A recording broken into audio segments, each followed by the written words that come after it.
Forget George Formby and his novelty music hall act, the humble ukulele has got its groove back. Music shops say sales of the 4-string scaled-down guitar are rising faster than any other instrument, and it's fast replacing the recorder in many schools.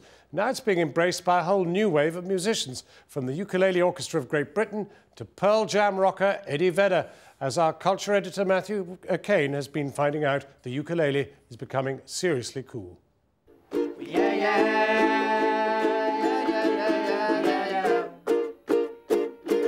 Many of us think of it as a bit of a novelty, but booming sales of the ukulele show it's time to start taking the instrument seriously. In a survey of music shops carried out by the Music Instrument Retail Conference, 42% said the ukulele was the instrument which had seen the biggest rise in sales over the past year. I think the most interesting thing actually is the supply levels have been so short. And this is indicative of a huge demand that hasn't been able to be met. Much of this demand for the instrument is coming from the over 100 amateur ukulele societies across Britain. One of them is the Dulwich Ukulele Club. It's extremely easy to play, and you can master your favourite pop song in like 5 minutes and just have a lot of fun.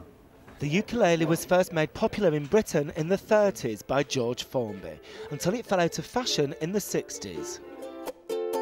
More recently, it's been reinvented by new folk acts like Noah and the Whale.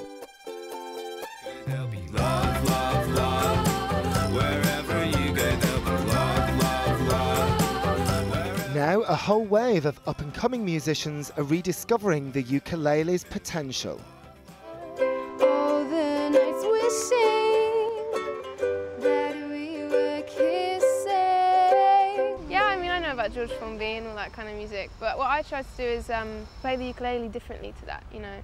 It seems like there's a lot of gimmick around the ukulele in a way, but I don't see it like that. I just see it as a cool instrument, and I like to play it. I think it's fun, yeah. And fans of the ukulele are getting younger and younger.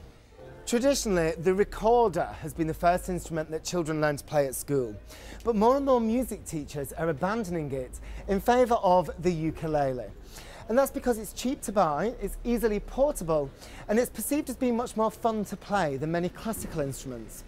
As such, it's increasingly being used to open the door and ignite a passion for music education.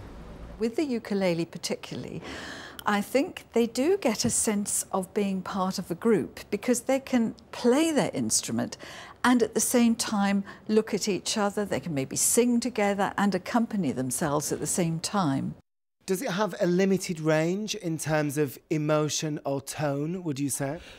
Not from a musical point of view. It does have a sort of limited range, a smaller range than a guitar, for example. But what that kind of helps with is you sort of have to be more creative with it in order to sort of achieve a variety of different tones and a range of emotions. Whatever its limitations, the increase in sales shows that the ukulele is back in fashion.